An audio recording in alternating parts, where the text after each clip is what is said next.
Hey, it's Kyle here, and today I'll be reviewing A Column of Fire by Ken Follett. This book is a part of Ken Follett's very popular Kingsbread series. The first of is The Pillars of the Earth, which is maybe my favorite book of all time. Absolutely love The Pillars of the Earth. The second book was World Without End. One thing I really like about this series that it's a part of is it's just set in the same fictional town in England, Kingsbridge, but the books are set, I guess, roughly about 100 years apart between each one. So they really just have the same setting, but they don't share any of the same characters.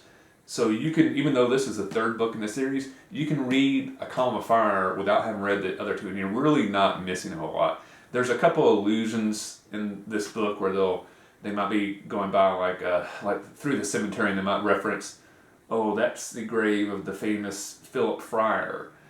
Well, he was a character in the first book, but it doesn't go beyond any of that. They're just like a little allusion. So you're not really missing out on anything if you haven't read the other two books. Now, if you have read the other two books, there is these little references that you'll get that people who haven't read them won't get, but they really don't impact the plot at all. So that's the first thing I want to make clear. If you want to read A Column of Fire and you haven't read the other two books, don't feel like you have to. Now, I would strongly encourage you to read The Pillars of the Earth first, just because I think it is an awesome book and it is the best book in the series, in my opinion. But if you read the plot descriptions and this one sounds a little bit more interesting to you, don't feel like you have to, but in Kyle's opinion, you really should.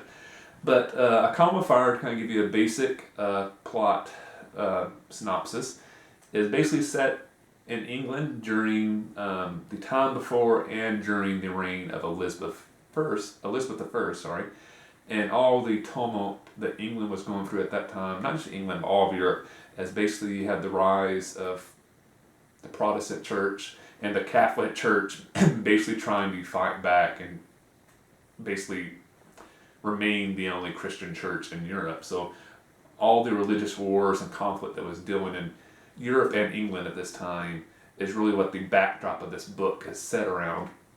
And the characters from the town of Kingsbridge play into this. You have some who are going fully into the Protestant side and they're backing Elizabeth I, and you have some characters that are devoutly Catholic and are side of that side, and you have characters in the middle. You have characters who side with Elizabeth because they believe she is more for religious freedom and is not as much about persecuting the Catholics, and you have some more moderate Catholics who they want to be able to still practice their religion, but they're okay with other people being Protestant. They're not quite as hardcore as some of the Catholics who are basically arguing that all Protestants should basically be burned at the stake because they're heretics. So that's the overview, I guess, of the general climate this book is set in.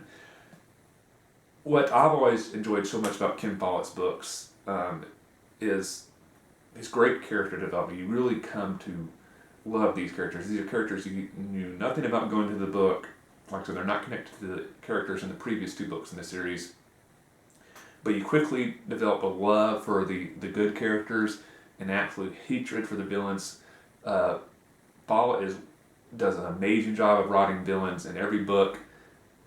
You just end up hating the villain so much, you're constantly rooting for the villain to lose.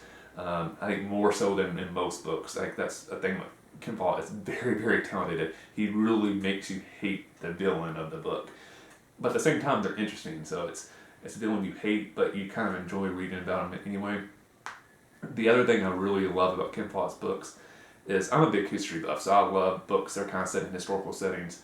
And to me, he does a great job of immersing you in this period of history. So if you're into history, you kind of enjoy the elements of it. But at the same time, I've known some people that have read his books that are not really quite into history, and they still enjoy it as well because he doesn't pound you over the head with the history. So if history's not your thing, you'll still enjoy these books. But I think if you are into history, there's like another element of this book that you'll enjoy that maybe other people just kind of might gloss over their head a little bit. Very, very interesting storyline, great characters. There's a couple parts of this book that I didn't quite enjoy, and basically it dealt with, there's constant struggles in this book. So usually in these books, for example, I'm just going to divide it. Let's just say there's a good side and a bad side, and event happens, and let's just say in this scenario, the good side wins.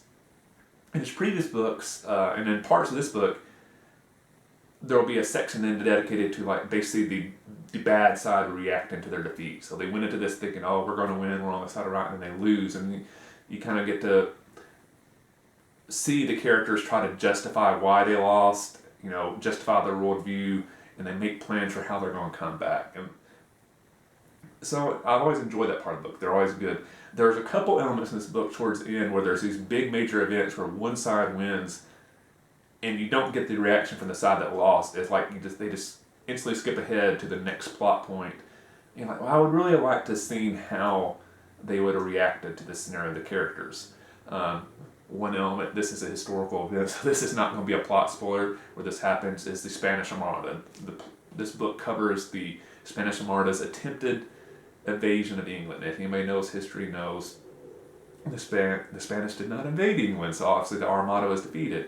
You do not get the reaction from the ones who are back in the Armada, who are back in France and Spain. You don't get the reaction. I really would have loved to see what the reaction is, because going into it, they were completely convinced we are going to win. God is backing us. We have chose the right side. There's no way we can lose. We have overwhelming force on our side. We have to win. And then they did. I would have loved to see the reaction. That was my only small critique of the book. Still really enjoyed it as much.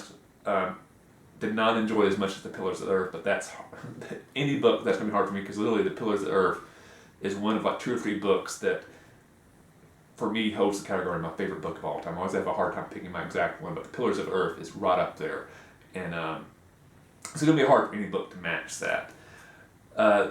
One thing that might scare some people off is these books tend to be very, very long. So if you struggle with long books, just be aware of that going in. This one specifically, the hardback version, is a little over 900 pages. So it's not a quick read unless you have a lot of free time on your hand. Maybe you're getting ready to travel a lot for the holidays. Maybe you're doing a plane flight or something like that. You might be able to chug through several hundred pages on your journeys. But just be aware, because I know sometimes people do get intimidated by long books. The thing that it helps make these more readable is there's constant action. To me, when you read these books, I never really feel like when I'm reading a Ken Follett book, like, God, there was 100 pages I just read that he could have cut out and it would have made no difference to the plot. The stuff that's in there is in there for a reason and moves the plot forward. So just like that helps. They read quicker than some 900-page books. Like there's some books I've read that are 900 pages that feel like they take forever.